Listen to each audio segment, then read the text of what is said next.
Bismillahirrahmanirrahim. Assalamualaikum warahmatullahi wabarakatuh. Dulur, mari kita bersama-sama ke rapot pendidikan ya, untuk melakukan kegiatan analisis rapot pendidikan. Alhamdulillah, rapot pendidikan tahun 2026 sudah turun, yaitu pada bulan Maret yang lalu. Memang rapot pendidikan ini akan turun setiap bulan Maret. Setelah rapot turun, maka tugas kita adalah melakukan kegiatan analisis rapot pendidikan bersama tim yang sudah kita bentuk di sekolah. Adapun kegiatan yang dilakukan adalah yaitu melakukan identifikasi, refleksi, dan benahi atau disingkat dengan IRB. Identifikasi itu artinya melihat masalah. Kemudian refleksi artinya mencari penyebab atau akar masalah. Kemudian yang ketiga, benahi artinya melakukan solusi perbaikan. Nah, setelah melakukan kegiatan IRB, maka sekolah kepala sekolah ya mengajak seluruh warga sekolah untuk melakukan kegiatan selanjutnya sampai terjadinya sebuah perencanaan, baik itu perencanaan berbasis data ya berupa RKT atau RKS ataupun kegiatan program sekolah seperti KOSP. Nah, seperti ini dulur, formatnya kira-kira seperti ini ya.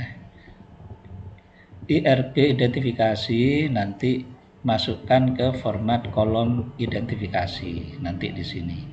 Kemudian kolom yang ketiga yaitu kolom akar masalah. Nah, sebenarnya ini di sini kolom refleksi ya. Refleksi itu artinya mencari akar masalah. Masukkan ke kolom akar masalah. Dan B, benahi, masukkan ke kolom benahi. Kita kembali ke rapot, ringkasan rapot. Dulur, mari kita mencoba membaca rapot kita ya, rapot SMP Negeri 1 Tongas, ini milik sekolah kami ya. Di sini ada indikator-indikator dulur, sejumlah sebanyak 6. Nah, di sini ditandai dengan warna-warni ya. Kebetulan di sekolah saya ini berwarna hijau. Ada tentu yang berwarna merah, ada yang berwarna kuning ya. Dan kebetulan sekolah saya berwarna hijau. Nah, nanti kita akan melakukan identifikasi. Nah, pada kolom identifikasi ya, kita isi dengan indikator-indikator daripada 6 indikator ini dulu. Ada 6 indikator. Yang pertama, kemampuan literasi, indikator kedua kemampuan numerasi, indikator ketiga karakter, indikator keempat iklim keamanan satuan pendidikan, kemudian indikator keempat iklim kebinekaan, dan indikator yang terakhir kualitas pembelajaran. Keenam indikator ini disebut masalah. Tentu ada urutan tersendiri, urutan masalah. Nah, aturannya di dalam rapor pendidikan ini urutan daripada masalah yang akan kita taruh di format itu diawali dengan skala prioritas. Nah, biasanya menggunakan warna-warni. Seandainya di sini ada warna merah, kuning, hijau, maka yang menjadi prioritas utama adalah yang warna merah. Kalau tidak ada yang warna merah, yang warna kuning ya. Kalau tidak ada yang warna kuning, yang warna hijau, tidak masalah. Tentu diawali dengan yang capaiannya turun. Nah, cari dulu di sini contoh di sekolah kami ya. Yang capaiannya turunnya paling tinggi ya. Nah, ini Dulur, kita melihat tanda panah ke bawah ini artinya turun, ini yang warna merah, ini titenono.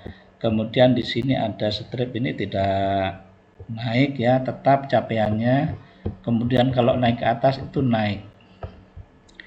Jadi kita lihat dari 6 indikator ini, 6 masalah ini, yang mana yang turunnya paling banyak? Ayo dulur, mencoba membantu kami. Coba yang mana dulur? Wah, ini ada 4 indikator turun semua di sekolah kami ya. Tetapi yang paling tinggi turunnya ternyata adalah kemampuan numerasi, turunnya 8,89 ya. 8,89 ini dulur.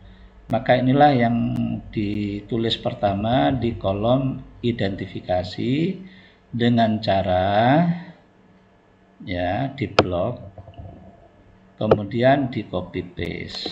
Ini dulur, copy paste ya. Kemudian masukkan ke mana tadi dulur? Ke identifikasi di sini. Tentu di sini diberi nomor 1 ya. Ditulis nomor 1, kemudian copy paste di sini dulur. Nah, ini kemampuan numerasi ada di kolom identifikasi dan seterusnya. Jadi untuk kegiatan ini dilakukan oleh tim yang sudah terbentuk di sekolah panjenengan semuanya. Ini kita lakukan untuk sampai pada 6 indikator. Coba prioritas yang kedua dulur, setelah kemampuan numerasi kita cari yang turunnya di bawahnya. Wah, ini di sini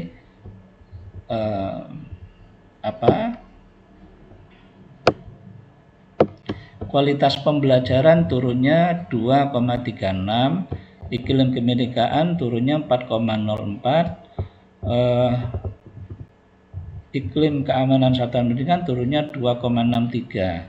Tentu di sini urutannya nomor 1 tadi numerasi, nomor 2 adalah iklim kebinekaan dulur ya, turunnya 4,04. Kemudian yang kedua tentu iklim keamanan serta pendidikan turunnya 2,63. Kemudian yang keempat kualitas pembelajaran turunnya 2,36. Kalau sudah tidak ada yang turun, dulur, cari yang tidak ada kenaikan ya. Nah, ini kemampuan literasi tidak naik ini. Tentu ini menjadi prioritas nomor 5. Baru yang terakhir yang capaian naik ini juga menjadi prioritas. Kenapa demikian? Ya, ini merupakan suatu masalah yang sudah saya sebutkan tadi. 6 indikator ini disebut teridentifikasi sebagai masalah. Jadi prioritas yang keenam adalah karakter. Demikian dulur. Baik, kita mencoba untuk menyelesaikan satu persatu ya, untuk melanjutkan. Kalau tadi identifikasi, sekarang melangkah pada refleksi. Setelah refleksi nanti tentu benahi. Baik, ini saya langsung saja antara refleksi dan benahi ya, karena memang satu tempat ya. Baik, selanjutnya yang kita lakukan adalah kita fokus pada kemampuan numerasi sekarang. Kita garap yang kemampuan numerasi ya. Ini adalah masalah yang pertama. Nah, kita cari akar masalahnya dulur. Pelajari akar masalah ini. Nah, di sini. Nah, ya. Maka kita akan menemukan akar masalah dari kemampuan numerasi ini ya. Ini ada 4 dulur. Yang pertama kompetensi pada domain geometri, yang kedua kompetensi pada domain data dan ketidakpastian, yang ketiga kompetensi pada domain bilangan, keempat kompetensi pada domain aljabar.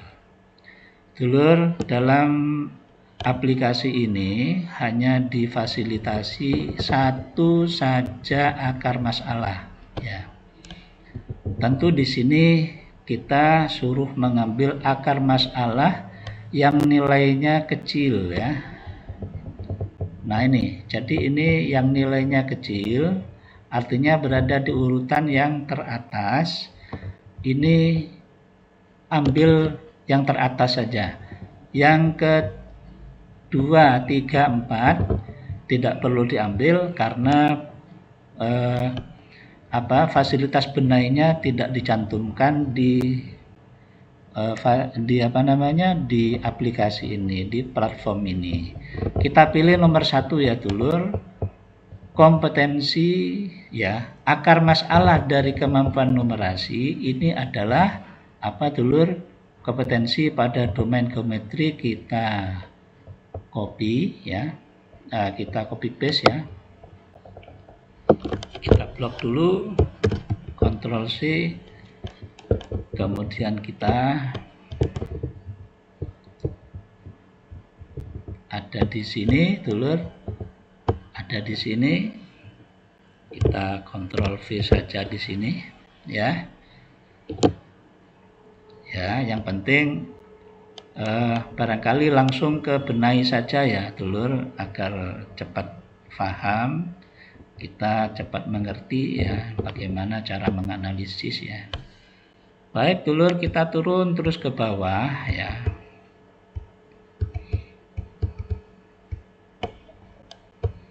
Di sini ada inspirasi benai ya. Inspirasi benai dari akar masalah. Ini dulur, kita klik inspirasi benai.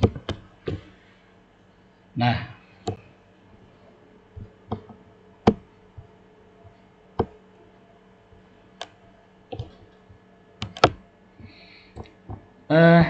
kita ingat tadi akar masalahnya adalah,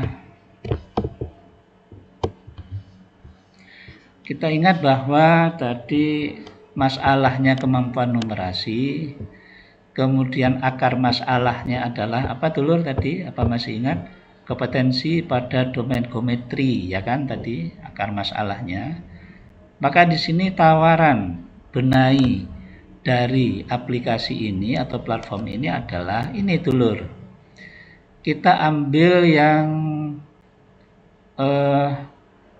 tulisannya di blok besar ini ya, di blok tebal maksud saya.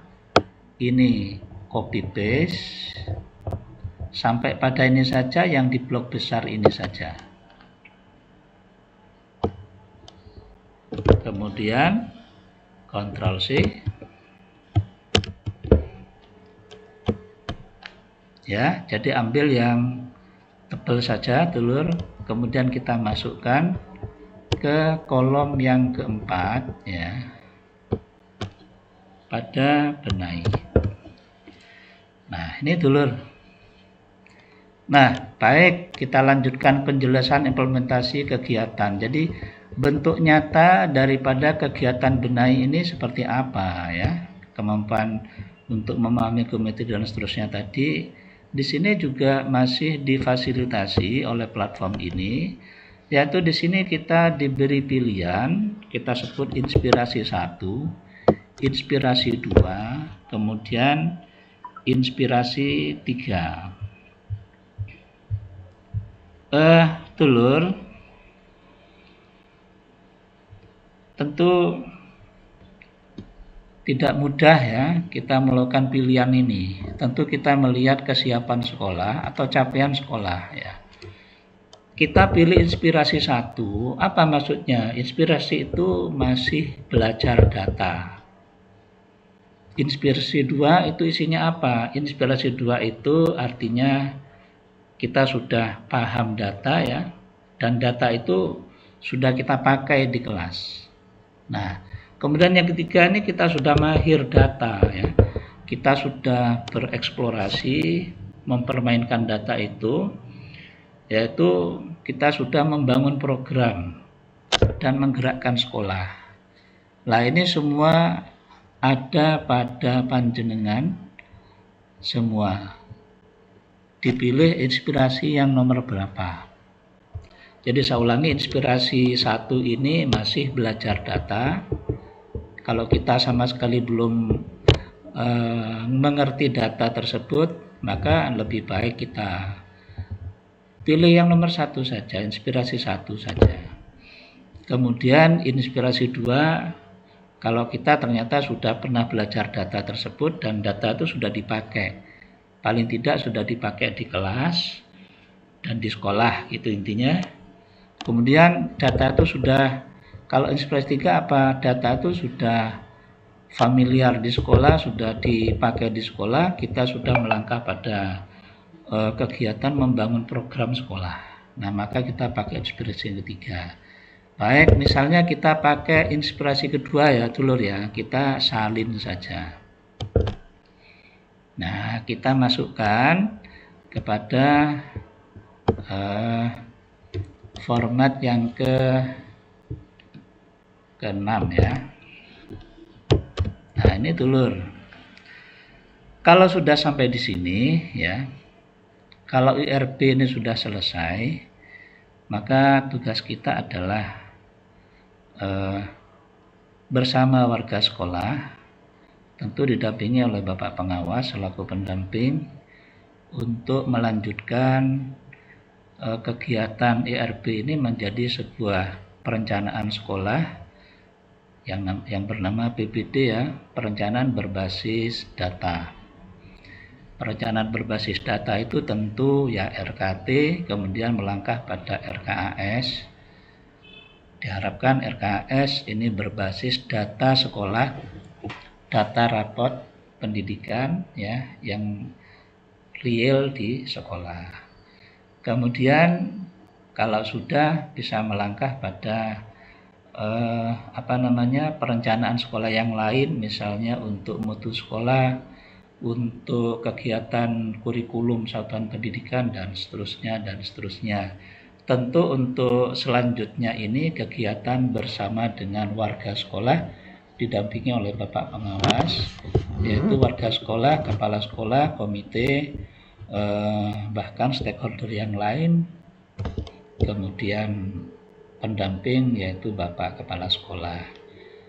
Dulur, saya kira dulur bisa melanjutkan sendiri untuk indikator-indikator yang lain dan akar masalah yang lain. Caranya sudah seperti ini, yaitu dibuat dulu IRB, identifikasi, kemudian refleksi dan benahi. Demikian dulur, semoga bermanfaat. Assalamualaikum warahmatullahi wabarakatuh.